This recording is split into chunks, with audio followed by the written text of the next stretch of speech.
What if I told you that 5-time NBA champion and 18-time All-Star Kobe Bryant could help you improve as a writer? Listen and find out. It was a Sunday morning. My wife, my son, and I were eating breakfast as usual. It was bacon and eggs, if you want to know. And I went to the bathroom, and when I came back, my wife told me that my son had mentioned he wants to be an NBA basketball player when he grows up. Now, I don't want to be the kind of dad that tells a kid what their dreams can or can't be, but the thing I've noticed about my son is he'll shoot hoops for about 5 minutes at the park with me, and then he wants to run off and do something else. So I asked him, do you want to be an NBA player because you love basketball, or do you just want to be famous and rich like LeBron James? And he said he really likes basketball. But the thing I've noticed about my son, he's more of a performer than he is an athlete. He's been in several plays, and he really lights up when he gets on stage. He's always voicing different characters, animated characters around the house. And late at night, when I'm trying to go to bed, I can hear him in his bedroom. He's making up stories. So it feels like his talents are more in the wheelhouse of performing arts than they are in sports. So my wife pulled out her laptop and she brought up a video on Kobe Bryant. Not Kobe Bryant, the basketball player that we all know, but Kobe Bryant, the storyteller. So I want to share with you 5 tips on writing from Kobe Bryant. Tip number 1, write. What I found interesting in the interview with Kobe Bryant is that while he was a professional basketball player and he was traveling on road trips in airplanes, he says he would write and write. He would look at what he wrote and say, nah, that's not very good. He would revise and restructure it.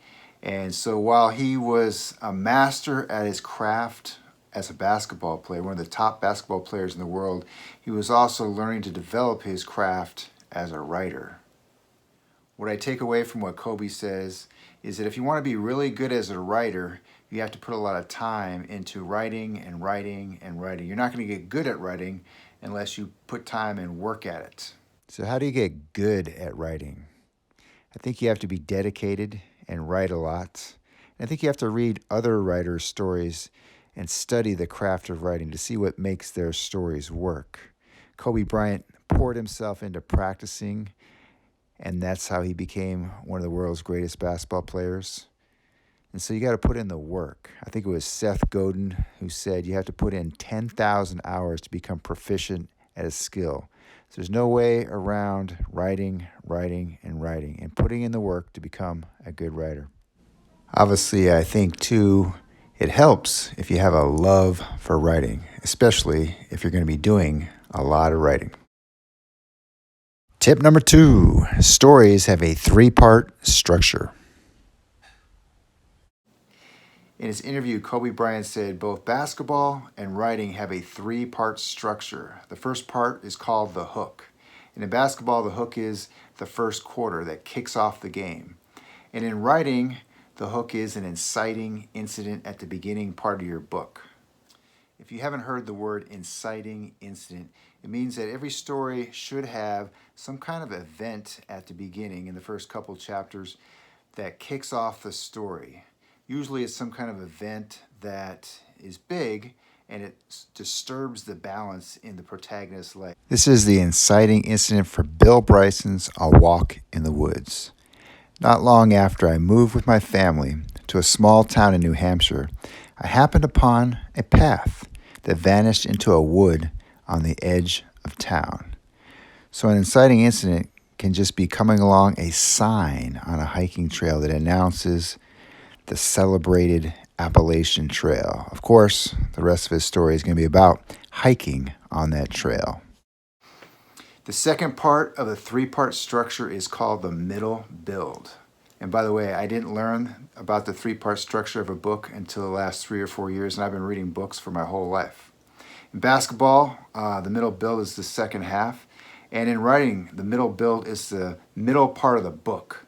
And just like the beginning hook had an inciting incident that kicked off the beginning part of the book. The middle build needs that inciting incident to kick off the middle part of the book. And that inciting incident should raise the stakes for what the main character is facing, forcing them to dig deeper in themselves to be able to make it through the situation they find themselves in.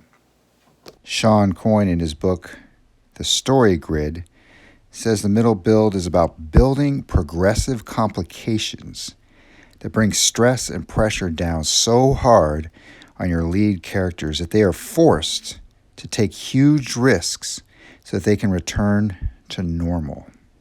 The middle build usually ties back to the inciting incident in the beginning hook.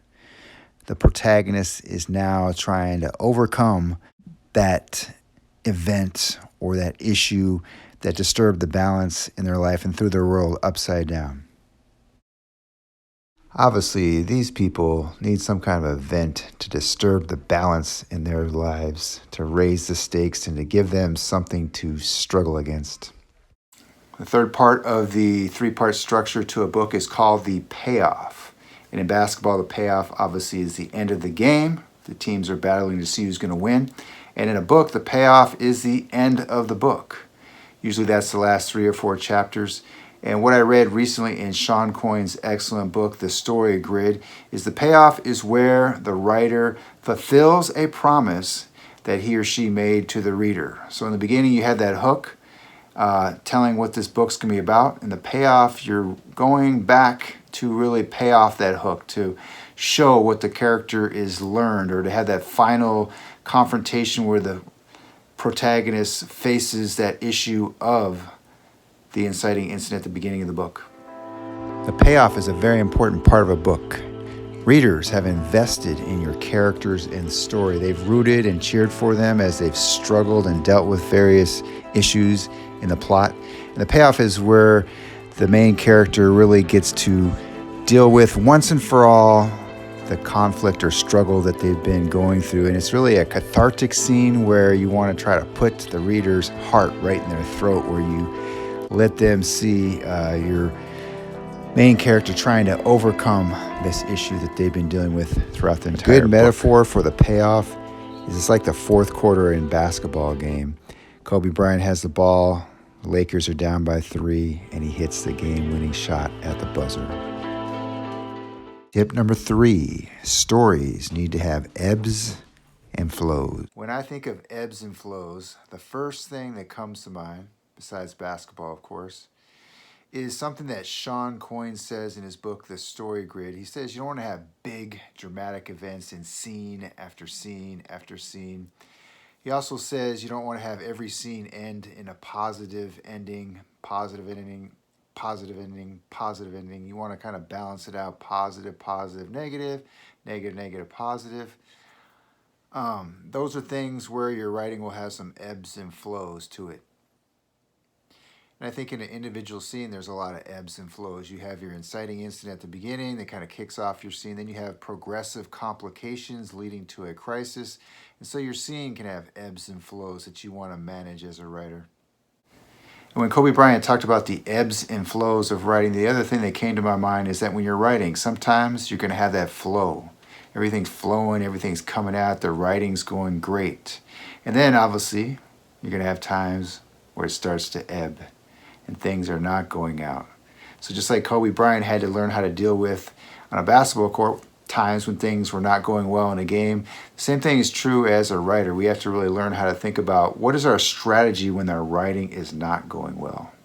One thing that I try to do when I'm struggling in my writing is I like to go to a scene that I've already written that doesn't really need any corrections, and I just like to read that scene.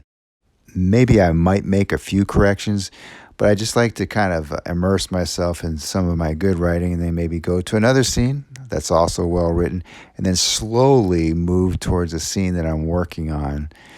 And it just kind of gives me some confidence from my previous scenes, and then I just try to slow my thinking down to work on that new scene. Tip number 4, storytellers need to have passion. Kobe Bryant was obviously known for his passion as a basketball player. In the off-season, he would dedicate long hours to getting better and better at his craft as a basketball player. And when he retired, he established a studio called Granity Studio. And he had that same passion for creating stories for podcasts, novels, and films. One of his books in his Wizardard series reached #1 on the New York Times bestseller list when it debuted. It was about a basketball coach that was kind of a combination of Harry Potter and Julie Andrews' character in The Sound of Music. I think it's important as writers that we pick subjects that we have passion for. I've been reading a book, War for Gloria by Atticus Lish, and I was listening to an interview with him on YouTube, and he was asked why he picked a subject for his book. And he said he was trying to pick a subject that was close to the bone, something that he was kind of working through in his own life. So in his book, he's writing about losing his mother to Lou Gehrig's disease. And even though years have passed, he was still kind of working through that issue, grieving and regretting how he wasn't there for his mom when she died when he was in his teenage years.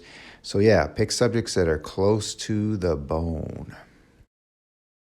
Tip number 5, storytellers need to build trust. Kobe Bryant talked in his interview about how important it was for him to build trust with the parents of the middle grade readers who would be reading his books. He wanted the parents to realize that whenever they bought a book with his name on it, it was going to be educational, it was going to be a good story, and there was going to be a valuable life lesson in it. And I think the takeaway for me is that every writer needs to realize that they should develop trust with their readers. Aristotle had a term called ethos, and ethos means that we all have a certain credibility or expertise on a topic, and that's what we want to be showing and demonstrating to our readers. So let me ask you a question. What is your ethos as a writer? Kobe Bryant was known for his passion for basketball. He was driven to be the best he could be, and you could see that on his face as he played the game. He was intense. I think for myself, my ethos is I'm writing an autism memoir, so I want to show my readers that I really understand autism, that I've taken the time to think about it and to understand it as a parent, and that's what I want my readers to see, is that I have something that I've learned that I want to pass on to them that can help them as a parent. So think about your own book. What is it that you've learned on your topic that is valuable and can be shared with your readers? Whatever genre it is, whatever your book's about, there's something in your subject that you can share with your readers. So there's 5 tips on writing from Kobe Bryant. I hope there was something there that you can apply to your writing to help you improve as a writer. I think the most important thing is we have to write some more to get better at writing. I do think it's important to study the craft of other writers, to look at their stories and to see how and why they work and apply that to our own writing. As always, I want to thank you for watching this video, and if you like it, don't forget to like and subscribe. Happy writing, everybody. Here's a link to my website right here, and it'll be in the description too if you want to check out my website to see more of my writing.